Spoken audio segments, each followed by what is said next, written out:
Tube Tamil Nadu நேயர்களுக்கு வணக்கம். நான் உங்கள் ராஜ்குமார் துரைசாமி. சிகரம் தொட்டவர்கள் கடந்து வந்த பாதை இந்த நிகழ்ச்சிக்கு உங்களை அன்புடன் வரவேற்கிறோம். இந்த வரிசையில் நம்முடன் இருப்பவர் திமுகவின் நட்சத்திர பேச்சாளர், சர்ச்சைக்குரிய பேச்சுகளை பேசி அடிக்கடி விமர்சனத்துக்குள் உள்ளாக்கப்படுவார்.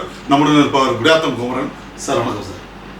வணக்கம் குமரன் சார். நீங்கள் எங்கே படிச்சிங்க, எவ்வளோ படிச்சிங்க, அதை பற்றி கொஞ்சம் சொல்லுங்கள் சார். பெருசாலாம் ஒன்றும் படிக்கல. நான் பிறந்தது பெங்களூர் நான் பிறந்தது. எங்கள் அப்பாவுடைய சொந்த ஊர் சீவூர். எங்கள் அப்பா பிறந்தது சீவூர், குடியாத்தம் பக்கத்தில் இருக்கிற சீவூர். அங்கே தான் எங்கள் அப்பா பிறந்தார். அவர் சொந்த ஊர். அங்கேயும் எங்கள் அப்பா பேரில், எங்கள் அப்பா கூட பிறந்த அண்ணன் தம்பி 4 பேர் பேரில் வீடு இருக்குது சீவூரில். எங்கள் அம்மா குடியாத்தங்காரு, 2 பேர் குடியாத்தம் தான். கல்யாணம் ஆகி மறுநாளே எங்கள் அப்பா அம்மா பெங்களூர் வந்துட்டாங்க. பெங்களூர் போயிட்டாங்க, பிழைக்கிறதுக்கு பெங்களூர் போயிட்டாங்க. நான்லாம் பெங்களூரில் தான் பிறந்தேன். பெங்களூரில் பிறந்தேன். 10th வரைக்கும் அங்கே தான் படித்தேன். First language English, second language Kannada, third language Hindi. 10th வரைக்கும் அங்கே தான் படித்தேன் நான். 10th அங்கே படிச்சுட்டு எக்ஸாம் எழுதலை. இந்த எக்ஸாம் எழுதுகிற டைமில் குடியாத்து வந்துட்டோம். பாதிலே டிஸ்கண்டினியூ பண்ணிட்டீங்க? ஆமாம், எக்ஸாம் ஒரு 3 மாதம் டிஸ்கண்டினியூ பண்ணிட்டு டோட்டல் ஃபேமிலி எங்கே செட்டில் ஆகிட்டோம். ஒரு சொந்த ஊருக்கு வந்துட்டோம். அதுக்கு முன்னால் வருஷத்துக்கு ஒரு முறை தான் குடியாத்துக்கு வருவேன். வைகாசி மாதம் கங்கை அம்மன் திருவிழா வரதோடு சரி, அது எப்படா அந்த திருவிழா வரோன்னு காத்துன்னு இருப்போம். அவங்க தான் 4 நாள் 5 நாள் அப்படியே கூப்பிட்டு போயிடுவாங்க. அப்போ என்ன ஏஜ் இருக்கும் சார்? அந்த என்ன வயசு இருக்கும்? அப்போ ஒரு 15 வயசு இருக்குங்களா? 15-14 வயசு. அது வரலாம். நீங்கள் பெங்களூர்லேருந்து ஆண்டுதோறும் திருவிழாவுக்கு வருவீங்க. 92 வந்துட்டோம். 92 வரும்போது எனக்கு என்ன ஒரு 17 வயசு 14 வயசு இருக்கும். 92 அப்போ வந்துட்டோம். ஃபஸ்ட்டு ஓட்டு போட்டது 96 குடியாத்தில் விஜி தனபால் நின்னார், எம்எல்ஏ. ஃபஸ்ட்டு அவர் தான் மைக் பிடிச்ச பேசினேன். கலைஞர் வந்து அப்போ முதலமைச்சர் 96 முதலமைச்சராக வராரு. 96 கலைஞர் வந்து முதலமைச்சராக வராரு. அப்போது ஜெயலலிதா ஆட்சி பிறகு 96 கலைஞர் முதலமைச்சராக தான் ஃபஸ்ட் டைம் நான் ஓட்டு போட்டேன். இங்கே ஓட் லிஸ்ட்டில் பேச்சது தனபால் அண்ணனுக்கு தான். மறைந்த சட்டமன்ற உறுப்பினராக குடியாத்தத்தில் சிறப்பாக பணியாற்றி அண்ணன் விஜி தனபால், அவரு தான் ஃபஸ்ட் நான் பேசுனேன். இந்த திமுக மேலே ஆர்வம் எப்படி வந்தது உங்களுக்கு? அது பிளட்டுங்க, ஜீன். எங்கள் அப்பா திமுக, எங்கள் பெரியப்பா திமுக. எங்கள் பெரியப்பா மொழிப்போர் தியாகி, மாதம் பென்ஷன் வருது அவருக்கு. எங்கள் அப்பா மொழிப்போர் தியாகி தான். அந்த மொழி போராட்டத்தை கலந்துன்னு பயங்கரமாக எங்கள் அப்பாலாம் கரெக்டாக பண்ணுவார். அது கல்யாணம் உடனே அவர் பெங்களூர் போயிட்டனால எங்கள் பெரியப்பா அப்போ அரெஸ்ட் பண்ணிட்டாங்க. இங்கே கேர்ள்ஸ் ஸ்கூல்கிட்ட இது காந்தி ரோட்டில் வந்துட்டு கலைவாண டெய்லர்னு வச்சுருப்பார் எங்கள் பெரியப்பா. அவர் ஃபுல்லாக மொழி பொறுத்து எங்கள் ஃபேமிலியை. எங்கள் பெரியப்பா இறந்துட்டார் தட்டாங்குட்டில். அவரும் திமுக. எங்கள் சித்தப்பா வக்கீல், அவர் இறந்துட்டார், அவர் அட்வொகேட்டு. அவர் கலைஞர்கிட்ட கல்யாணம் பண்ணவர். இன்னும் சித்தப்பா வந்துட்டு காலேஜை வந்துட்டு கரஸ்பாண்டாக இருந்தார், சூப்பரண்டாக இருந்தார் வாலேஜா காலேஜில். அவரும் திமுக. ஃபேமிலியை திமுக தானே. வீட்டில் அப்பயே கலைஞர் படம் இருக்கும். ஆனால் நீங்கள் தமிழே படிக்கலை. ஆனால் தமிழ் பற்று அதிகம் உள்ள திமுக தான் சொல்லுவாங்க இல்லை? அதுதான் ஒன்று. அப்படி இருக்கும்போது இந்த தமிழ் எப்படி நீங்கள் இவ்வளோ நல்லா பேச கற்றுக்குனீங்க? அதான் அங்கே இருக்கும்போதே எனக்கு ஒரு பற்று. தாய்மொழி உங்களுக்கு தமிழா? தாய்மொழி தமிழ் தான். வேறு என்ன எப்படி கேட்டீங்க? அதனால் உங்களுக்கு தமிழ் சரளமாக பேச. தாய்மொழி தமிழ். ஆனால் அங்கே இருக்கும்போது நமக்கு வந்துட்டு எங்கள் ஏரியாவில் தமிழர்கள் கிடையாது. அந்த ஏரியாவில் 2 தமிழர்கள் வீடு தான். ஒன்று எங்கள் வீடு, நாங்கள் இருந்த இடம். இன்னொன்று எங்கள் வீட்டிலேருந்து ஒரு 6-7 வீடு தள்ளி இன்னொருத்தர் சென்னைக்கார் துணிக்கடை வச்சுருந்தார், அவர் ஒன்று. மீதி யாரும் தமிழர்கள் கிடையாது. அங்கே கன்னட அமைப்புகள் அவர் நிறைய இருக்கும். பாட்டாள் நகராட்சி, கன்னட செலுவலி சங்கம், அவங்க தான் தெருக்கு இருப்பாங்க. அந்த கன்னட ராஜோத்சவான்னு அமைப்பு இருக்கும், எல்லோ ரெட்டு ஃப்ளாகு. இப்போ கூட இந்த காவேரி பிரச்சனை வந்துட்டா நானே வந்துட்டு அந்த கன்னட ராஜோத்சவ ஃபங்க்ஷன் வரும்போது நானே கர்நாடகா கொடி ஏற்றுவேன். நான் கன்னடாவில் நான் இலக்கணமாக பேசுவேன். அப்பயும் கன்னடாவில் பேசுவேன், இலக்கணமாக பேசுவேன், பியூர் கன்னடா பேசுவேன். நான் தமிழ்கார கன்னடா பேசினா கண்டுபிடிச்சிடலாம் தமிழ்காரன்னு. தெலுங்குக்கார கன்னடா பேசினா கண்டுபிடிச்சிடலாம். இப்போது கலைஞர் நிறைய வசனங்கள் பேசியிருக்காரு. அந்த மாதிரி எதனா ஒரு வசனத்தை கன்னடத்தில் பேச முடியுங்களா? கன்னடத்துலையா? என்ன வசனம்? கலைஞர் பேசின எதனா ஒரு வசனங்கள் நிறைய பேசி பிடிச்ச பழமொழிகள் நிறையா சொல்லுவாருங்க. இல்லை, நான் ஒன்று சொல்லட்டுங்களா? கலைஞர் வந்து இலக்கிய கடல். அவருக்கு தமிழ் மட்டும்தான் தெரியும். இல்லை அவர் நமக்கு ஏதோ அவரை பார்த்து தமிழ் தெரியாது. இங்கே பொன்மொழி பார்த்துருப்பீங்க, பொன்மொழி டுட்டோரியல் காலேஜ் பிடிசின்னு. அதில் வந்து அந்த கரஸ்பாண்டன்ட் அந்த காலேஜுடைய ஓனர், அவர் திருவள்ளூர் ஸ்கூலில் தலைமை ஆசிரியர் இருந்தார், பொன்முடி ஈகோ ராமசாமின்னு சொல்லி. அவர் தான் எனக்கு தமிழ் ஆசான். அவர் தமிழ் கற்றுக் கொடுத்தாரு. அவர்கிட்ட 20 நாள் தமிழ் கற்றுக்குன்னு அது பிறகு முரசொலி பத்திரிகை படித்து ஃபஸ்ட்டு நான் பேசின மீட்டிங் வீரவணக்க நாள் கூட்டம் தென்குளக்கரை குடியாத்தில். ஸோ அப்படியே முள்ளமாக கற்றுக்கின்னு அங்கே இருக்கும்போதே தமிழ் மீது ஒரு பற்று இருந்துச்சு, ரொம்ப பற்று இருக்கும். ஸ்கூல்லேயே தமிழ் பசங்களாக குரூப் சேர்த்துன்னு பழகுவேன். அந்த பிடி மாஸ்டர் அடிப்பான், பிராமின் அவன், கன்னடத்தில் பட்டுன்னு சொல்லுவாங்க, பிராமின் அடிப்பான். கன்னடத்தில் மாத்தாடோ யாக்கோ தமிழில் மாத்தாடுத்தியா கொங்கானுவான். கொங்கான்னா தமிழ்கார கிண்டல் பண்ணுறது. இந்த வாட்டாள் நாகராஜ் அப்படி தான் சொல்லுவான், கொங்கான் மக்களும்னுவான் கன்னடா தமிழ்காரை பார்த்தா. இப்போ கமலாஸ் இந்த பிரச்சனை ஆச்சு இல்லை, தக் லைஃப் படம், தமிழிலிருந்து பிரிந்த மொழி கன்னடம்ன்றது எவ்வளோ பிரச்சனை பண்ணாங்க. பட் கமல் சார் சொன்னது கரெக்டு தான், தமிழ்லேருந்து பிரிஞ்சது கன்னடம். தமிழ்லேருந்து பிரிஞ்ச மொழி தான் கன்னடம், தெலுங்கு, மலையாளம், துளு. இவங்களெல்லாம் திராவிட மொழிகள். இந்த மொழிக்கு தாய் யாருன்னு கேட்டால் நம்ம தமிழ். அப்போது கமல்ஹாசன் அவ்வளோ கிண்டல் பண்ணி கொங்கான்னு வாங்குங்க. நம்ம தலைவர் தளபதி அப்படி தான் சொல்லுவாங்க, நாட்டாள் நாகராஜ் அங்கே இருக்கிற கன்னட அமைப்புகள்லாம். அந்த காவேரி பிரச்சனையில் தளபதி என்னென்ன பண்ணாங்க அவங்க. அப்போ நான் கன்னடத்தில் பேசி பெரிய வைரல் ஆச்சு கர்நாடகா ஸ்டேட் ஃபுல்லாக நான் பேசுறது. அப்போ கலைஞர் பற்றி நான் பேசுவேன். நாங்கள் பெங்களூர் இருக்கும்போதே மீட்டிங்கெல்லாம் பேசிக்கிறேன். எவ்வளோ லாங்குவேஜ் உங்களுக்கு தெரியுங்க? தாய்மொழி தமிழ், ஆங்கிலம், கன்னடம், தெலுங்கு, ஹிந்தி, உருது. ஒரு 5-6 லாங்குவேஜ் பேச தெரியும். இந்த 5-6 லாங்குவேஜ் தெரியும். இப்போ பன்முக லாங்குவேஜ் தெரிந்த நீங்கள் தெரியும் சார். பெங்களூரில் ஆட்டோ ஓட்டுறோம், பேசுவோம் 6 மொழி. பெங்களூரில் நான் ஸ்கூலில் படிக்கும்போது என்கிட்ட நிறைய பேர் இருந்தாங்க அங்கே. அதனால் வந்துட்டு இத்தனை மொழி நான் பேசுவேன். இங்கிலீஷ்லாம் ஃப்ளூயண்ட்டாக, நான் இங்கிலீஷ் டிபேட்டெல்லாம் பேசுவேன். சரிங்க சார். எப்போ நீங்கள் கழகத்தில் பொறுப்புக்கு வரீங்க, எந்த வயசில் வரீங்க, அதுக்கப்புறம் பேச்சாளராக எப்படி நீங்கள் படிப்படியாக முன்னேறீங்க? நான் பொறுப்புக்கு வந்து வேலூர் மாவட்ட மாணவரணி அமைப்பாளராக, அதாவது மதிமுக திமுகலேருந்து பிரியறதுக்கு முன்னால், அப்போ மதிமுக பிரியலை, அப்போ வேலூர் மாவட்ட திமுக மாணவரணி அமைப்பாளராக நான் சொன்னேன் இல்லை, பிடிசின்னு பொன்மடி ஈகோ ராமஸ் அவருடைய சன், அவர் தான் எங்களெல்லாம் இன்ட்ரடியூஸ் பண்ணுறார், பொன் அண்ணாதுரைன்னு சொல்லி.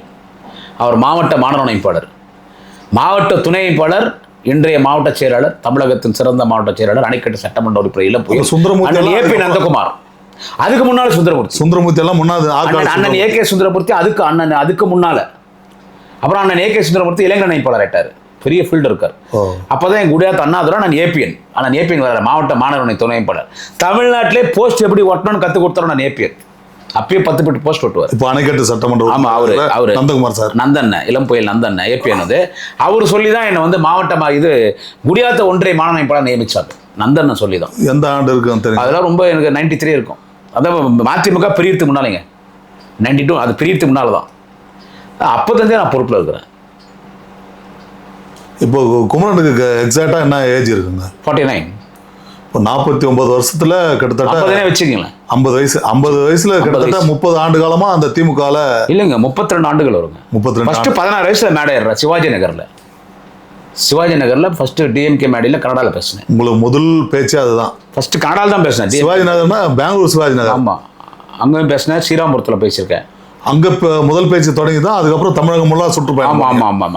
இங்கே வந்த பிறகு டிஎம்கே கூட நம்ம கட்சிக்காரோட சேர்ந்து தமிழகம் முழுவதும் எந்தெந்த ஏரியாக்கெல்லாம் நீங்கள் பேசாத ஊர் கிடையாது.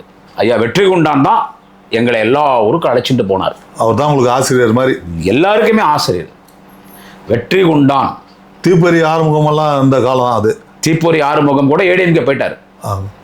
தீப்பொறி ஆறுமுகம் ஏடிஎம்கே போயிட்டார். நன்னில நடராஜன் பேசிட்டு இருந்தார், தஞ்சாவூர் சைடு பேச்சார். அவர் ஸ்பீடா வண்ணை ஸ்டெல்லா அப்படி வெண்ணை ஸ்டெல்லாம் ஆங்கிலோ இண்டியன் லுங்கி கட்டி தான் வருவாங்க, பயங்கரமாக பேசுவாங்க. இவங்களாம் அந்த காலத்து பேச்சாளர்கள். இப்போ அவங்க கிட்ட இருந்து கற்றுக்கிறது தான் நீங்கள் இந்த. நான் வெற்றிகுண்டான் எனக்கு ஐயா வெற்றிகுண்டான் தான் தெரியும். அவர் தான் எங்களுக்கு ஆசான்.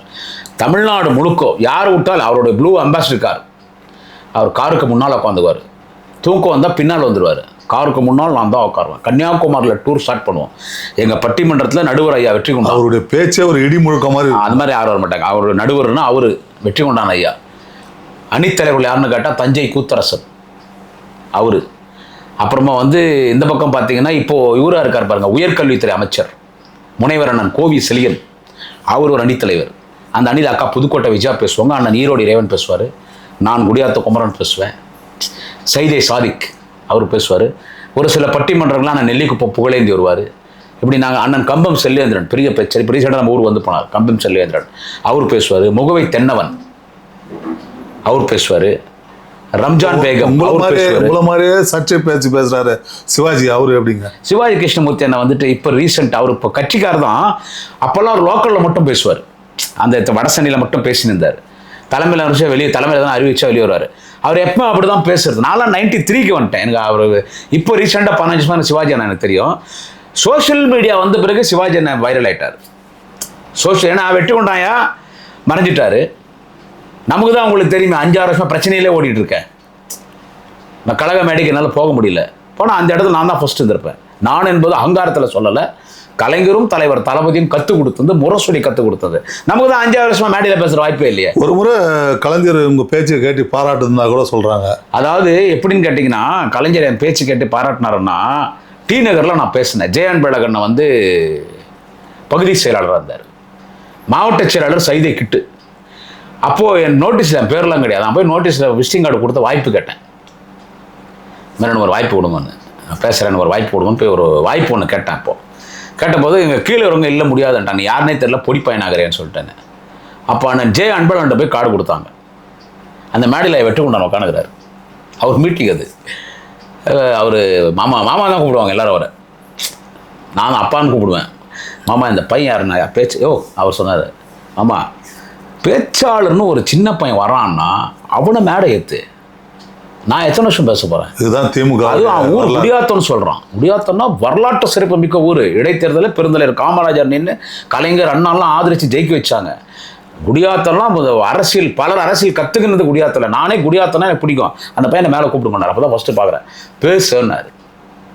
அப்போ கலைஞர் மேடையில் இருக்காரு. கலைஞர் இல்லை, பேசுன்னாரு. அப்போது நான் வந்து பேசினேன். 10 நிமிஷம் பேசினேன். அவருக்கு பிடிச்சிருச்சு. என்னை பற்றி பேசிட்டு மறுநாள் அறிவாலயத்துக்கு வாங்கினார். அறிவாலயத்துக்கு போனால் இவர் வந்தார். அப்போது கலைஞர் வந்து கலைஞர் உள்ளே போயிட்டு பார்த்துட்டு என்னை கூப்பிட்டாங்க. அப்போ கலைஞர்கிட்ட இன்ட்ரடியூஸ் பண்ணி கொடுக்குறாரு. குடியாத்த குமரானோடனே தலைவர் கலைஞர் குடியாத்தானோடனே அவர் கேட்டார், ஏகா துரைசாமி. அப்போ ஏகா துரைசாமி இருக்கார். அவர் தான் குடியாத்தில் பேச்சாளர். தமிழ்நாடு முழுக்க குடியாத்தில் போய் பேச அவருக்கு அடுத்து நான் தான் போனேன். ஏகா துரைசாமின்னு கேட்டார். நிறைய பேர் ஜி சாமிநாதன், இவங்க நிறைய பேர் கேட்டார். அவர் எங்கெல்லாம் அண்ணல் தாங்கோ அவருடைய ஊர் குடியாத்தம். குடியாத்தை பற்றி நிறைய நேரம் பேசினேன். குடியாத்து வந்துருக்கிறேன், நான் பெங்களூருங்க வாங்கினேன், எப்படி தமிழ் கற்றுணுன்னு கேட்டார். இதெல்லாம் அவர்கிட்ட சொன்னேன். அப்போவே தலைவருக்கு என் பேர் தெரிஞ்சிச்சு. அந்த பிறகு தஞ்சாவூர் மாநாட்டில் பேசும்போது தான் என் பேச்சு கேட்டார் தலைவர். தஞ்சாவூர் மாநாட்டில் தான் என் பேச்சு தலைவர் கேட்குறாரு. அந்த தமிழ் அங்கே கொடுத்த சிலை தாங்க இது. தமிழ் மாநாடுன்னு அந்த இல்லை திமுக மாநாடு. இந்த சிலை இருக்குல்ல, தஞ்சாவூர் மாநாட்டில் தலைவர் உட்காந்துருக்காரு. தலைவர் முன்னிலையில் தமிழக முதல்வர் அண்ணன் தலைவர் தளபதி இந்த கலைஞர் சிலை கொடுத்தார். நிறைய கலைஞர் சிலை இருக்கும் மாநாட்டில் நான் வாங்கினது. அப்போ அந்த மாநாட்டில் என்னுடைய தலைப்பு வந்து உழவர் சந்தை. அப்போ அந்த உழவர் சந்தை திட்டம் கொண்டு வரல. உழவர் சந்தை கலைஞர் கொண்டு வந்தார். நம்ம எதிர்க்கட்சி தஞ்சாவூர் மாநாட்டில் பேசும்போது உழவர் சந்தை நமக்கு நாமே திட்டம். அந்த உழவர் நமக்கு நாம திட்டமோ அண்ணாமலை திட்டமோ ரெண்டும் ஒன்னா கொண்டாடுறாரு. ஆமா, ஒன்னா கூட. அதுக்கப்புறம் தான் உழவர் சந்தை. இல்ல உழவர் சந்தை எனக்கு கொடுத்த தலைப்பு வந்து உழவர் சந்தை நமக்கு நாமே திட்டம். இதுல இதை பேசணும், நான் பேசினேன். அப்ப நமக்கு நாமே திட்டத்தை வந்து இங்க தான் துவங்கினாங்க. ஆம்பூர், வேலூர் மாவட்டத்தில் தான். அங்கதான் ஆம்பூர் முகத்தில் அங்கதான் பொன்னையில தலைவர் என்ன பண்ணாரு, பொன்னையில அண்ணாமலை திட்டத்தை கொண்டாங்க.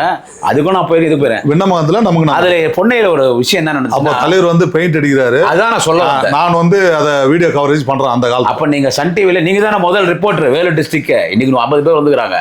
அப்ப கலைஞர் உட்கார்ந்தவர் என்ன பண்ணாரு, யாரும் எதிர்பார்க்கல. சிஎம் வந்து என்ன பண்ணணும்ன்றது எனக்கு முன்னால அவங்களுடைய சிஎம் அவங்க துணைவியார் பகெட்டி கொடுக்குறாங்க. அப்ப அண்ணி அம்மா ராஜாத்தம்மா பகெட்டி கொடுக்குறாங்க, எடுத்துன்னு வராங்க. இது பிளான்டே கிடையாது. திடீர்னு அவரா சொல்றாரு அவ கலைஞர் போய் பைண்ட் அடிச்சார். அதை நான் அப்படியே சொன்னேன். அப்போ முரசொலி மரம் பக்கத்துல நிக்கிறாரு. அவர் கூட முரசொலி மரம்லாம் இருக்காரு, எல்லாம் இருக்காங்க. அந்த நினைவு ஒன்றும் எனக்கு அப்படியே கண் கூட. நானே அங்க இருக்கிறேன்.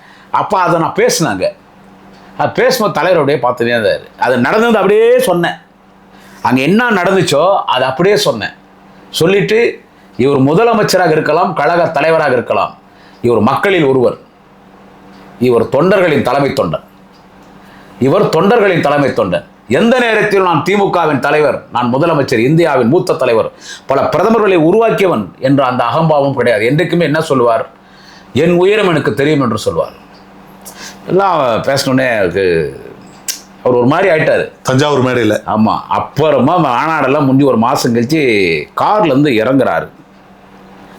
இதுக்கு சாட்சி யாருன்னு கேட்டிங்கன்னா, இவர் கார்லேருந்து இறங்குறாரு. சைதை கிட்டன்னா அங்கே நிற்கிறாரு. இதே அண்ணன் ஜே அன்பழகன் அங்கே இருக்காங்க. அப்புறமா வந்துட்டு எல் பலராமன் எடுத்துட்டார், வடசென்னை மாவட்ட செயலாளர் எல் பலராமன் இருந்தாங்க. இவங்கெல்லாம் நிற்கிறாங்க. அப்போ இறங்கினோடனே மாநாட்டில் பேசுனது நீ தானே குடியாத்த குமரன், பெங்களூர்காரன். 10 நிமிஷம் கழிச்சு ஒன்று உள்ள அனுப்புங்கன்னார். இப்போ தலைவர் நிறைய பேசினார். சொல்லிவிட்டு தமிழ் உச்சரிப்பு இன்னும் கொஞ்சம் கரெக்டாக வரணும்னாரு. தமிழ் உச்சரிப்பு இன்னும் கொஞ்சம் கரெக்டாக வரணும்னு சொன்னார். அப்போது கூட அண்ணன் இருந்தார், கழக பொதுச் செயலாளர். அன்றைக்கு அவர் தலைமை நிலை செயலாளர் இருந்தார் அண்ணன். அப்போ அண்ணன் துரைமுருகன் சொன்னார், அவன் பெங்களூரில் இருந்து வந்திருக்கான், சரியாக போயிடும். இல்லை நல்லா பேசுனுச்சு தம்பி, நல்லா பேசினேன், அப்படி இன்னும் கொஞ்சம் நல்லா முரசொலி தினம் படின்னார். ஆனால் திமுகவினுடைய வளர்ச்சிக்கு அவரும் ஒரு முக்கிய தூண்டுகோலாக இருந்தவர் தானே? இல்லை அதெல்லாம் நன்றி மறக்கக்கூடாது. அதெல்லாம் நான் ஓப்பனாக நான் சொல்கிறது எனக்கு எதுவும் என்ன, முதல்ல நான் கலைஞர் அரசியல் ஆரோக்கியமாக இருக்கிறாரு, உடல் ரீதியாக கலைஞர் ஆரோக்கியமாக இருக்கிறாரு. கலைஞர் அரசியலையும் ஆரோக்கியமாக இருக்கார், உடல் ரீதியாக ஆரோக்கியமாக இருக்கார், பவராக இருக்கார் கலைஞர். ரூலிங் பார்ட்டி 2006 அப்போது அவர் தான் எனக்கு ரெக்கமெண்ட் பண்ணார். தளபதிகிட்ட சொன்னார். தளபதிகிட்ட போய் இந்த கொள்கை பொறுப்பு துணை செயலாளர் 2 கொள்கை பொறுப்பு செயலாளர் போடலாம் முடிவு பண்ணிட்டாங்க. ஒன்று அண்ணன் திருச்சி சிவா, ஒன்று நான் ராசா. சரி 2 துணை செயலாளர் போடலாம். ஏற்கனவே துணை செயலாளர் அண்ணன் ஆயிரம் உசேன் இருந்தார். 2 பேர் போடலான்னு. சரி யார் போடலாம் சிறந்த பேச்சாளர்னா எங்கள் ஊருக்கார பையன் குடியாத்த குமரன். தெரியும், அதனால பேசுவாடைய குமரன் தளபதி சொன்னார். இன்னொன்று நெல்லிக்குப்பம் புகழேந்தி உடனே டிக் பண்ணிட்டார் தளபதி. பல ஜாம்பவான்களுக்கு மத்தியில் உங்கள் பேரும் பெரிய ஆட்கள்லாம் தாண்டி கலைஞர்கிட்ட பொண்ணு கலைஞர் குடியாத்தணும்னு எனக்கு ஏற்கனவே தெரியும், தளபதி நல்லா பண்ணுவாருன்னா இவரும் சொன்னார், பொதுச்செயலாளரும் சொன்னார். 2 பேரும் டிக் பண்ணாங்க. அப்போ டூரே நான் தான் போடுவேன். எந்தெந்த பேச்சாளர் எங்கெங்க போனான்றது. ஏன்னா சிவான்னு எம்பி டெல்லியில் பிஸியாக இருந்தார், ராஜா அண்ணன் சென்ட்ரல் மினிஸ்டர். சிவான் எனக்கு கைட் பண்ணுவார். அவர் சொல்லி தான் அவர் தான் டிசைடிங் அத்தாரிட்டி. சிவான் இல்லை பேச்சாளர் லிஸ்ட்டு போட்டால் அவர் ஃபைனலைஸ் பண்ண பிறகு தான் அவர் ஃபைனலைஸ் பண்ணோம். அவர் ஃபைனலைஸ் பண்ண பிறகு தான் நாங்கள் லிஸ்ட்டை வந்து ரிலீஸ் பண்ணுவோம். அவர் மாணவரணி அமைப்பாளராக இருக்கும்போது நான் மாணவர்கள் இருந்தேன். அப்போவே லிஸ்ட்டு போகிறதுனா நான் கூட போவேன். நானும் இப்போ என் நண்பன் வந்து ஜட்ஜாக இருக்கு அப்படி விபிஆர் இளம்பரதின்னு சொல்லி எக்ஸ்எம்எல்ஏ விபி ராஜனுடைய மகன். நாங்கள் 2 பேர் தான் போய் லிஸ்ட்டே போடுவோம். அப்போவே அவர் மாணவர் அமைப்பாளர் இருக்கும்போது. இப்போ நான் கொள்கை பொறுப்பு துணை செயலாளர் டூர் அனும்போது கரெக்டாக எந்தெந்த பேச்சாளர் எந்த டிஸ்ட்ரிக்டில் எந்த நகரத்தில் போட்டால் எந்த மாநகராட்சியில் போட்டால் இவங்க பேச்சு எடுப்படும் சொல்லி லிஸ்ட்டு போட்டு கொடுப்பேன். அந்த லிஸ்ட்டு அப்படியே வரும். தலைவர்கிட்ட போவோம், தளபதிட்டு போவோம். சிவான கையெழுத்து போட்டால் எத்தனை போயிட்டு அறிவாயத்தில் கொடுத்தா அறிவாயத்துலேருந்து முரசொலி போவோம், முரசொல்ல வந்துடும். இப்போ மாணவர் அணியில் உங்களுடைய கட்சி பணியை தொடங்குனீங்க, அப்படியே இளைஞர் அணி வந்தீங்க. மாணவர் அணி வந்தீங்க. இளைஞர் அணிலேருந்து ஃபர்ஸ்ட் இளைஞர் அணி வட்ட இளைஞர் அமைப்பாளர். இளைஞர் அணிலேருந்து மாணவர் அணி, மாணவர் அணிலேருந்து அப்படியே நட்சத்திர பேச்சாளராக படிப்படியாக உயர்ந்து வந்துங்க. இப்போ குமரன் திமுகவில் என்ன பொறுப்பில் இருக்கிறீங்க? தொண்டனாக இருக்கிறேன். என்ன காரணம்? அது உங்களுக்கு தான் தெரியுமே, என்னத்துக்கு மீடியாவில் அதெல்லாம் சொல்கிறது. ஒரு லோக்கல் பாலிட்டிக்ஸ். அது நான் லோக்கல் பாலிட்டிக்ஸு இந்த எலெக்ஷன் நேரத்தில் அதெல்லாம் பேசக்கூடாது. இப்போ நம்மளுடைய குறிக்கோள் என்னன்னு கேட்டால், ஆரிய சக்தி இந்த திராவிடம் பண்ண ஆக்கிரமிக்க பார்க்குறான். அவன் வந்து இங்கே உக்காரணும்னு பார்க்குறான். எப்படி ஈஸ்ட் இந்தியா கம்பெனி வந்து நம்ம இந்தியாவை பிடிச்சோம் பிரிட்டிஷ்காரன், அந்த மாதிரி இந்த மண்ணை ஆக்கிரமிப்பு பார்க்குறான். ஆரிய மண், திராவிட மண்ணை ஆரியராக மாற்ற பார்க்குறான். ஆரிய மண்ணாக மாற்றி இந்த பிஜேபி ஆர்எஸ்எஸ் இங்கே காலோனை பார்க்குறான். என்னன்னோ பண்ணி ஏடிஎம்கே விலைக்கு வாங்கிட்டான் மிரட்டி. இப்போ ஏடிஎம்கேலாம் ஒரு அடிமை கட்சி தான். எடப்பாடி பழனிசாமி எல்லாம் அவரெல்லாம் முதலமைச்சர் வரமாட்டேன்றது நல்லா தெரியும். நம்ம அரசியலுக்குள்ள டீப்பாக போகாம இல்லை நான் சொல்ல வரேன். நீங்கள் கேட்ட கேள்விக்கு சொல்கிறேன். நான் சொல்ல வரேன். கேட்ட கேள்விக்கு தான். ஸோ அப்படி இருக்கும்போது மீண்டும் திமுக ஆட்சிக்கு வந்தால் தான் நம்ம இந்த மண்ணை காப்பாற்ற முடியும். அதுக்கு தளபதி முதலமைச்சராக வரணும். அதுக்கு இமயமலையில் கடுகளாவது குடியாத்த குமரனுடைய பங்கு இருக்கணும். இந்த நேரத்தில் உனக்கு என்ன ஆச்சு, லோக்கல் பாலிடிக்ஸில் 2 முறை சஸ்பென்ஷனாக வந்த, அதெல்லாம் பேசினா, ஓப்பனாக பேசினா பல பிரச்சனைகள் வரும். யாரை பார்த்து நான் பயப்படல. என் கட்சிக்கு என்னால் எந்த பிரச்சனை இருக்கக்கூடாது. 2வது முறை தளபதி முதலமைச்சராக வரணும். மீண்டும் நான் உதயநிதி துணை முதலமைச்சராக வரணும். திமுக அமைச்சரை வரணும். எதிர்காலத்தில் நான் உதயநிதி முதலமைச்சராக வரணும். அதுக்கு என்னுடைய பணி நான் ஆட்டின்னு இருக்கேன் சமூக வலைத்தளங்களில். இல்லை, இந்த கேள்வி எடுத்து நான் முன்வைக்கிறதுக்கு காரணங்கள் இருக்குது. தமிழகத்தின் உள்ளாட்சித்துறை அமைச்சராக இருந்தபோது தளபதி வந்து உங்கள் திருமணத்தை நடத்தி வச்சார். அவர் தான் திருமணம் நடத்தி வச்சார். அப்படி தலைவர் கலைஞருடைய, திமுக தலைவர் கலைஞருடைய பார்வையிலே நீங்கள் இருந்தது. அதே மாதிரி தளபதி அவர்களும் உங்களை வந்து எந்த விதத்துலயும் உங்களை தளபதி கூட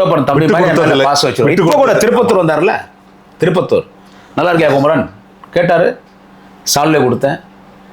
இப்போ வேலூரில் வழிய இதுக்கு வந்தாங்க பாருங்க, இதே திருப்பத்தூர் ஃபங்க்ஷன் இதுக்கு முன்னால் வந்தார் பாருங்க. ஆற்காட்டில் அண்ணன் ஏபிஎன் வந்து கலைஞர் அறிவாலயம் கட்டிருக்காரு அணைக்கட்டில். அது முடிச்சுன்னு வரும்போது நான் பள்ளிக்குண்டா டோல்கேட் தாண்டி தூரம் நின்று இருந்தேன் ஒரு 10 பேரோட. வண்டி பாஸ் ஆகினோடனே வண்டி நிற்க சொல்லிட்டார். உங்களை பார்த்ததும் வந்து நிறுத்திட்டார் சொல்லிட்டாரு. நந்தன் தான் நிற்க சொல்லியிருப்பார், நந்தன் தான் சொல்லிட்டுருப்பாரு. நான் போய் சாலை எல்லாம் கொடுத்தேன், வா குமாரன் நல்லா இருக்கேன்னு கேட்டேன். இப்போது சஸ்பென்ஷனில் தான் இருக்கேன், நல்லா இருக்கிறேன்ட்டேன். நந்தன் எனக்கு ஃபோன் பண்ணி தேங்க்ஸ் நான் இந்த மாதிரி நீங்கள் வந்து நிற்க வச்சுக்கண்ணா தம்பி, உங்கள்கிட்ட நான் போய் சொல்ல விரும்பல, இளம் புயல் நான் ஏபிஎன்னு சொன்னது தளபதி தான் என்கிட்ட சொன்னார். குமரன் நிற்கிற அப்படி வண்டி நிறுத்துங்க சொன்னார். குமரன் நிற்கிற அப்படி வண்டின்னு தளபதி தான் சொன்னார். அந்த அளவுக்கு பாசமாக தளபதி என் மேலே இருப்பார். அதனால் இந்த உடலில் உயிர் இருக்க வரைக்கும் இந்த கட்சிக்கு நாம் விசுவாசமாக இருப்போம். சரி, குடியாத்த குமரன் மீது எவ்வளோ வழக்கு இருக்குது, எவ்வளோ வழக்கு நீங்கள் சந்திச்சிருக்கிறீங்க? வெற்றிகொண்டாயம் பட்டிமன்றத்தில் இருந்தபோது 13 வழக்குகள் எங்கள் மேலே, எல்லாருமே வழக்கு தான். அவர் மேலெல்லாம் கோர்ட்டு எங்கெங்க பேச்சாளராக இருக்கும்போது வழக்கு இருந்துச்சு. இப்போ நம்ம டிஎம்கே ரூலிங் பார்ட்டியில் கூட என் மேலே 4 வழக்கு இருக்குது. ஒன்று விந்தியாவை பேசுது, ஏடிஎம்கே பேச்சாளர் விந்தியாவை பேசுது. அப்புறமா வந்து ஜெயக்குமார் அந்த ராஜேந்திர பாலாஜியை பேசுது. பாமகவையும் சசிகலாவும் பேசுறதுக்கு என் மேலே வழக்கு போட்டாங்க. என் வீட்டாண்ட வந்து 200 பேர் வராங்க என்ன அடிக்கிறதுக்கு. ஏடிஎம்கேனா சசிகலா குரூப்ஸ் வராங்க. பிஎம்கே லேடிஸ் எல்லாம் அனுப்புவாங்க வீட்டாண்ட. லேடிஸ் மட்டும் அனுப்பிச்சு நீங்கள் தூரம் நிற்பாங்க. நம்ம போய் லேடிஸ் சண்டை போட முடியுமா பெண்கள்கிட்ட? நான் ஒரு 19 இன்சிடென்ட் என் வீட்டாண்ட நடந்திருக்குதுங்க இந்த ஒரு 3 வருஷத்தில். நேற்று அதாவது 2 நாளைக்கு முன்னால் டிவிகே கட்சிக்காரு ஒரு 200 பேர் டிஸ்ட்ரிக்ட் ஃபுல்லாக என் மேலே கம்ப்ளைண்ட்டு, ஆபாச பேச்சாளர் கைது பண்ணுங்க. இதெல்லாம் சந்திச்சு தான் நான் பார்த்துட்டு வந்துட்டு இருக்கேன். சரி, இதுக்கு காரணம் வந்து நீங்கள் மேடை பேச்சிலும் சரி, இந்த மாதிரி ஊடகங்களுக்கு பேட்டி அளிக்கிறதுலும் சரி, ஒரு நாகரிகம் கடைபிடித்து ஒரு தெளிவான அதாவது ஆபாசம் இல்லாத பேச்சை நீங்கள் பேச மாட்டேங்கிறீங்களே. பேசுறீங்க இருங்க, அவங்க எப்படி பேசுகிறாங்க அதுதான் நீங்கள் பார்க்கணும். அடிக்கடி சொல்லுவேன், for every action there is an equal and opposite reaction சொல்லுவேன். அவங்க ஆக்ஷன் எப்படி இருக்கோ அதுக்கு என்னுடைய ரியாக்ஷன் இருக்கும். இப்போ அவங்களாம் எப்படி பேசுகிறாங்க, நீங்கள் இவ்வளோ சொல்கிறீங்களே, அந்த விந்தியான ஒரு பேச்சாளர் நடிகை அதெல்லாம் எப்படி பேசுகிறீங்க நீங்கள் பார்த்துருக்கீங்களா? சிவி சண்முகம் தண்டிவன் இது விழுப்புரத்தில் அந்தாலும் எப்படி அண்ணன் உதயா அவரை பற்றி எப்படி பேசுகிறோம் அதால் நீங்கள் பார்த்துருக்கீங்களா? இப்போ முதலமைச்சரை வாடா போடா பர்சனல் லைஃப் பேசுறது, இப்படி இறங்கி அடிக்கிறது. அப்போ நம்ம அவங்களாம் அப்படி ஆபாசமாக பேசும்போது நான் அவங்களுக்கு பதில் சொல்கிறேன். சும்மா யாரையும் போய் நான் வம்பு கிளிக்கலிங்க. இல்லைப்பா, அதாவது அறிஞர் அண்ணா பார்த்தீங்கன்னா அரசியல் நாகரிகத்தை கற்றுக் கொடுத்தார் திமுக. நாங்களும் அண்ணா ஒன்னா இல்லைங்க, நீங்கள் அந்த இயக்கத்தில் இருக்கிறீங்கல்ல, அதுக்கு சொல்கிறேங்க. இப்போ அவர் வந்து ஒரு அரசியல் நாகரிகத்தை கற்றுக் கொடுத்தாரு. மாற்றான் தோட்டத்து மல்லிகைக்கும் மனம் உண்டுன்னு சொல்லி ஒரு சொற்றொடரை சொன்னாருங்க. அப்படிப்பட்ட கட்சியிலேருந்து வந்த நீங்கள் ஒரு கண்ணியத்தோடு பேசலாமே, ஏன் கண்ணியத்தை இழந்து பேசுறீங்க? என்ன கண்ணியத்தை இழந்து நான் பேசிட்டேன்? அவன் கண்ணியமாக பேசினா நான் கண்ணியமாக பேச போகிறேன். அவன் டேன்னு சொல்கிறான் சிஎம்ஐ பார்த்து, நானும் அவனுக்கு நான் 4 டே போடுறேன். அவன் 1 டே போட்டால் 4 டே போட போகிறேன். மரியாதை மாண்புமிகு தமிழக முதல்வர் திரு மு.க. ஸ்டாலின் அவர்களை கேட்கிறேன்னு சொன்னா நான் அவனுக்கு பதிலே சொல்ல போறதில்ல. அது பதில் சொல்றதுக்கு மேல ஆளுந்தூர் அண்ணன் ஆர்.எஸ். பாரதிகிறார். அந்த மாதிரி பேசினா பரவாயில்லைங்களே, நீங்க வாயில வந்ததெல்லாம் திட்டுறீங்க. அவன் பேசுறது நீங்க பாக்கலையே சார், நீங்க அவன் பேசுறது பாருங்க சார். அவன் இதோட மோசமா பேசுறான் சார். ஏடிஎம்கே பேச்சாளர்லாம் பேசுறது, சிவி சண்முகம் பேசுறது பாருங்க அதிகமான. இப்போ நான் மார்ச் 7ஆம் தேதி எனக்கு சம்மன் வந்திருக்கு விழுப்புரம் கோர்ட்ல இருந்து. சிவி சண்முகம் ஆட்களை மேல கேஸ் போட்டிருக்காங்க ஒரு அவதூறுக்கு.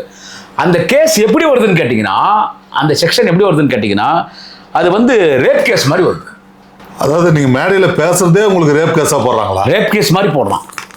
விழுப்புரத்துல என் கால் வச்சே 4 வருஷம் பேச்சு உரிமை இருக்குது. நம்ம அதை நீங்க சொல்லுங்க. இந்த பாருங்க சம்மன் வந்திருக்கு எனக்கு, சம்மனே காட்டுறேன்.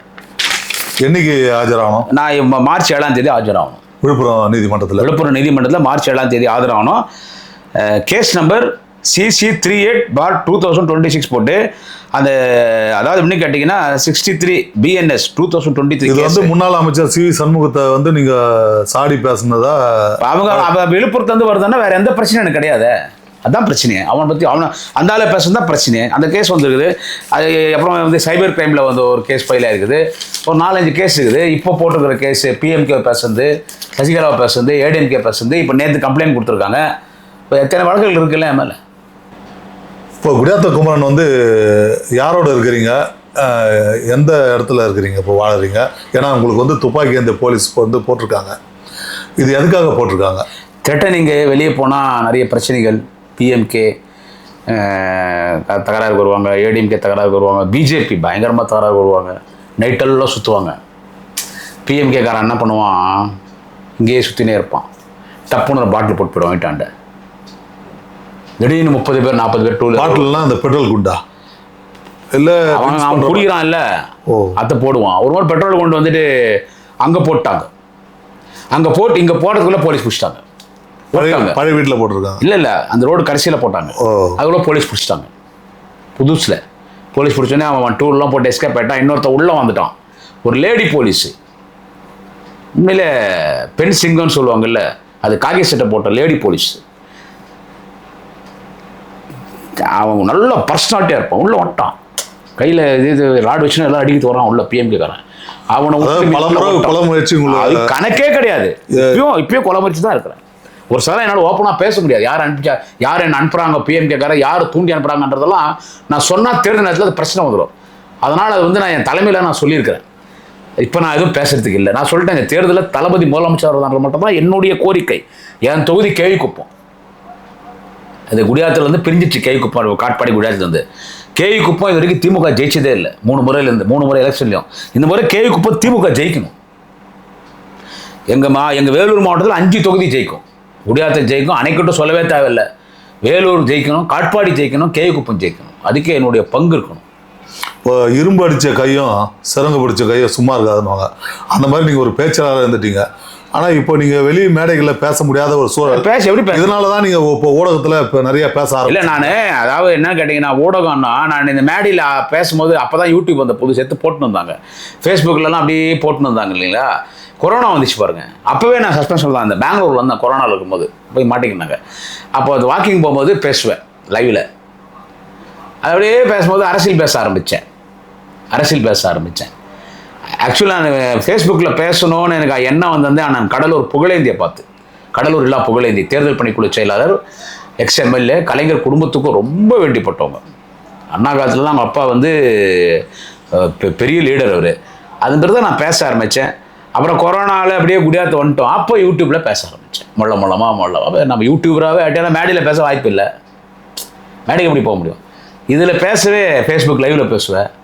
அப்புறமா எலெக்ஷன் முடிஞ்சு தலைவர் கூப்பிட்டு ஒரு நாள் திடீர்னு ஃபோன் பண்ணார். பொதுச்செயலாளர் மரியாதைக்குரிய நான் துரைமுருகன் அவர்கள் ஃபோன் பண்ணி கிளம்பி சென்னைக்கு வாடானார். எங்கள் அம்மாட்ட தான் பேசினார். காலையில் சென்னை கிளம்பி போனேன். அறிவாலயத்தில் அன்றைக்கி ஒரு கல்யாணம் நடக்குதுங்க. அந்த கல்யாணத்துக்கு தலைவர் என்னை பார்த்தார், குருமுறை நிற்கிறாருன்னு. அப்போது செக்ரட்டரியை கூப்பிட்டார் அண்ணன் துரைமுருகன். போனேன், தலைவர் உங்களை கூப்பிட்டு போனார். மாண்புமிகு அண்ணன் கே நேரு, மாண்புமிகு அண்ணன் ஏவாவில் உட்காந்துருந்தாங்க. அப்போது கடிதம் கொடுத்தவொடனே தலைவர் ரொம்ப சந்தோஷப்பட்டார்.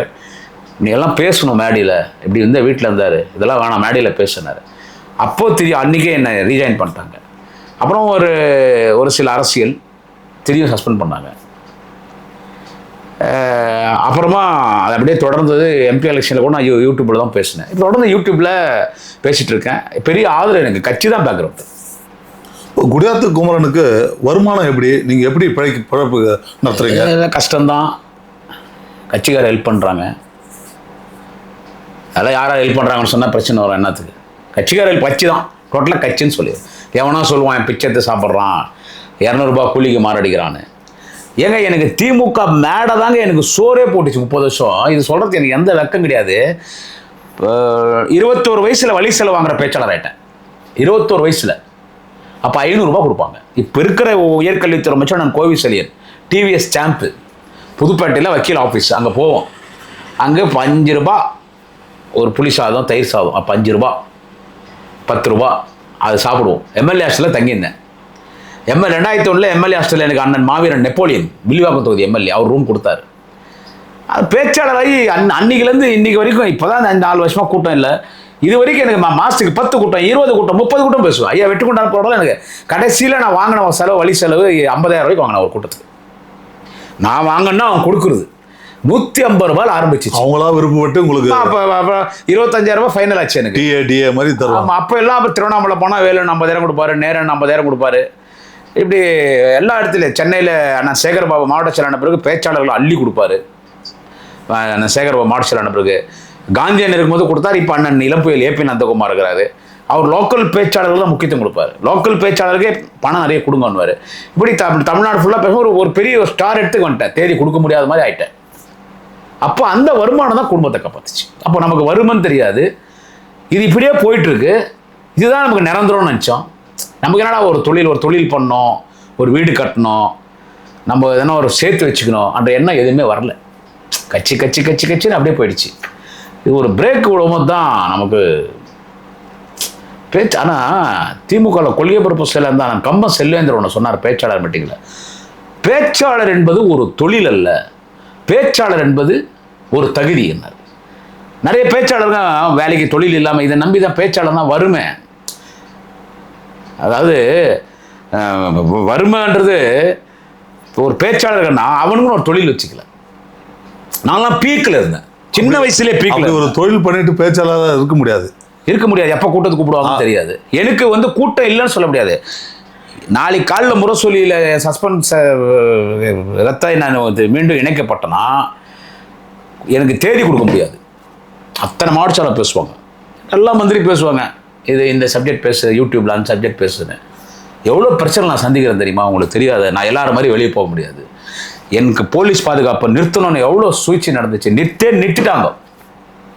எனக்கு போலீஸ் பாதுகாப்பு கொடுத்தது ஓப்பனாக சொல்கிறேன். ஒரு கட்சிக்காக பேசுகிறான்னு சொல்லி மாண்புமிகு பொதுப்பணித்துறை நெடுஞ்சாலைத்துறை அமைச்சர், கழகத்தின் மூத்த முன்னணி தலைவர் அருணையின் செல்வம் அண்ணன் ஏவா வேலு, மாண்புமிகு அண்ணன் ஏவா வேலு, வேலூர் மாவட்ட திமுக செயலாளர் இளம்புயல் அண்ணன் ஏபி நந்தகுமார், இவங்க தலைவர்கிட்ட சொல்லி, அப்போ தான் தலைவர் போலீஸ்கிட்ட சொல்லி போலீஸ் பாதுகாப்பு கொடுங்க.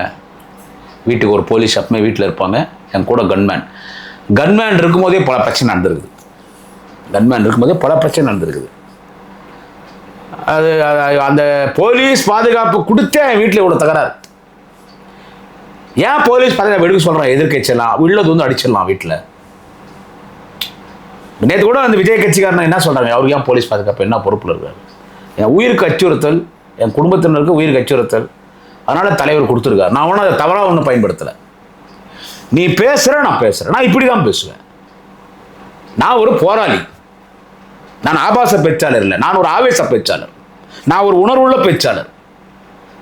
நான் பக்கா திமுக காரன். எனக்கு திமுக விட்டா வேற எதுவுமே தெரியாதுங்க. எல்லாம் சொல்றாங்க பிஜேபியில் கூப்பிட்டாங்க, இதே பாமக லானதாச்சு வந்துரு ஜாதிகாரன், ஏடிஎம்கேல, நாம் தமிழர் கட்சியில் முக்கியமான ஆளு.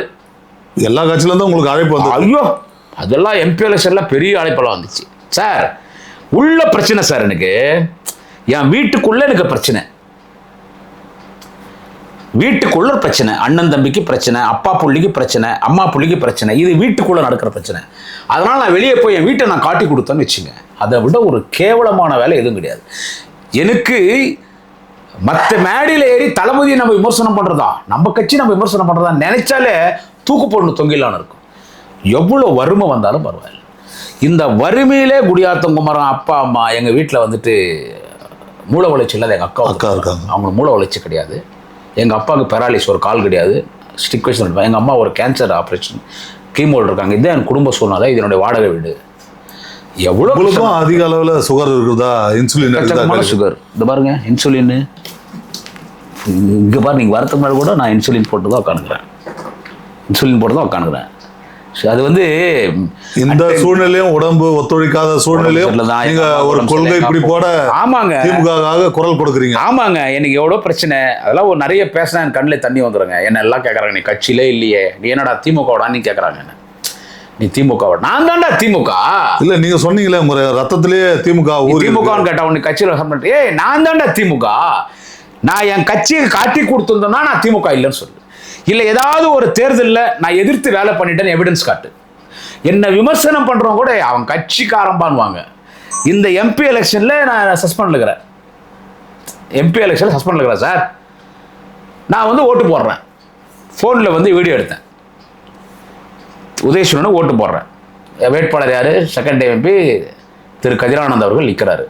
சூரியனில் ஓட்டு போட்டு வெளியே ஃபேஸ்புக்கில் அதை பதிவு போட்டேன். பெரிய பிரச்சனை எது போடக்கூடாது மாதிரி. ஆமா, ஏன்னா நான் ஓட்டே போடலன்னு சொல்லுவாங்க. நடத்தை விதிமுறைக்கு முரணானது. அதே மாதிரி 4 வருஷத்துக்கு முன்னால் இப்போ நடந்த எம்எல்ஏ இப்போ நம்ம கவர்மெண்ட் ஃபினிஷ் பண்ண போகிறோம். இப்போ ஆட்சி கவர்மெண்ட் எம்எல்ஏ எலெக்ஷன் கேவுக்கு பார்த்தா சீதாராமன் கேண்டிடேட். ஆனால் சீதாராமனுக்கு உதயசூரில் ஓட்டு போட்டு அதுவும் வீடியோ எடுத்து இப்போ ஃபேஸ்புக்கில் போட்டேன். நம்ம எம்எல்ஏ எலெக்ஷன்லையும் நான் அண்டர் சஸ்பென்ஷனில் இருக்கிறேன். அப்புறம் ரீஜாயின் ஆச்சு, இப்போ தெரியும், அதை வந்து நடந்தது உங்களுக்கு தெரியும். அப்புறமா வந்து எம்பி எலெக்ஷன்லேயும் இப்போயும் அப்படி தான் இருக்கிறேன். இப்போ தான் நான் நிறைய பேசுகிறேன். இப்போ நீங்கள் உங்கள் சேனல் பேட்டி முடிஞ்ச உடனே 4 சேனல் லிங்க் அமிச்சிட்டாங்க. 4 சேனல் லிங்க் அமிச்சிட்டாங்க. என்ன அறிவாலயத்துக்குள்ளே போனால் யாரும் தடை பண்ண மாட்டாங்க, தலைவர்கிட்ட போனால் யாரும் தடை பண்ண மாட்டாங்க. தலைவர் நல்லா பேசுவார், உதயண்ணா நல்லா பேசுவார், எல்லாரும் எனக்கு ஆதரவாக இருக்கிறாங்க. எல்லாரும் யாருமே திமுக இல்லைன்னா நான் இல்லை. அந்த காலத்துல ஒரு பேச்சுக்கெல்லாம், ஒரு மேடை பேச்சுக்கெல்லாம் 50,000 வரலாம் நீங்க வாங்கியிருக்குதா? அந்த காலம் இல்லை, இப்போ சமீபமா 50,000 கொடுக்குறதா நமக்கு. அதுதான் யார் அண்ணன் வேலு கொடுப்பாரு, ஏவா வேலு அண்ணன் கொடுப்பாரு, சேகரபாபு கொடுப்பாரு, அண்ணன் கே நேரு கொடுப்பாரு, நிறைய பேர் இருக்காங்க பேச்சாளி. அவங்க பேச்சு தகுதி. ஆனால் 30,000 என்னுடைய ஒரு மணி நேரம் பேசினா 30,000 கவர் கொடுப்பாங்க. அதான் அப்படி நீங்கள் வந்து சம்பாரிச்ச காலமெல்லாம் போயிட்டு இன்னைக்கு வந்து எந்த ஒரு வருமானமும் இல்லாமல் எதுவும் கிடையாது. நீங்கள் ஒரு 4 செவத்துல ஒரு வீட்டுக்குள்ளே அடைப்பட்டு கிடக்குறீங்க. ஏன்னா உங்களுக்கு வந்து கொலை மிரட்டல், த்ரெட்னிங்க, இந்த மாதிரி கொலை பண்ணவே உள்ளே வந்துட்டான். ஒரு லேடி போலீஸ் அவனை அடித்து உட்கார வச்சு இன்ஸ்பெக்டர் வச்சு அவனை தூக்கி உள்ளே போட்டு அமிச்சாங்க. பிஎம்கே ஃபுல் தண்ணி, அவனுக்கு ஒன்றுமே தெரில. பல முறை இதே வீட்டாண்ட கேட் அடிப்பாங்க, வெளியே வருவாங்க சண்டைக்கு. அப்போ மக்கள் வந்து காப்பாற்றுவாங்க, கட்சிக்காரர் காப்பாற்றுவாங்க, போலீஸ் வந்து தடை நிற்பாங்க, போலீஸ் கொண்டு வந்துடும். தமிழ்நாடு ஃபுல்லாக எங்கே போனாலும் தனியாக போக முடியாது. அதான் இப்படி ஒரு சூழ்நிலையில் நிறைய பேர் வந்து குடியாத்த குமாரன் வந்து இந்த கட்சியிலே கிடையாது, அவன் வந்து திமுக பேர் சொல்லி பேசின்னு இருக்கிறான், அவனுக்கு வந்து இந்த கட்சியிலேருந்து அவனை எப்பயோ நீக்கிட்டாங்க அப்படின்னு நீங்கள் எல்லாம் சொல்கிறாங்க. நீங்கள் என்ன சொல்கிறீங்கன்னா, என்னை தளபதி பார்த்துக்கிறாரு, துணை முதலமைச்சர் உதயநிதி பார்த்துக்கிறாரு, மற்ற மாவட்ட செயலாளர்லாம் பார்த்துக்கிறாங்கன்னு சொல்கிறீங்க. மாவட்ட செயலாளர் எங்கள் மாவட்ட செயலாளர் சில பேர் திமுக இருக்கிற சில நிர்வாகிகள் பார்த்துக்கிறாங்கன்னு சொல்கிறீங்க. ஆனால் ஏன் உங்களுக்கு ஒரு மீண்டும் ஒரு அங்கீகாரம் கொடுக்கல? நீங்கள் ஒரு திமுகவில் அனாதையாக்கப்பட்டு இருக்கலாம். நான் அனாதையா? இல்லை, எந்த பொறுப்புலையும் இல்லைங்களே நீங்கள்.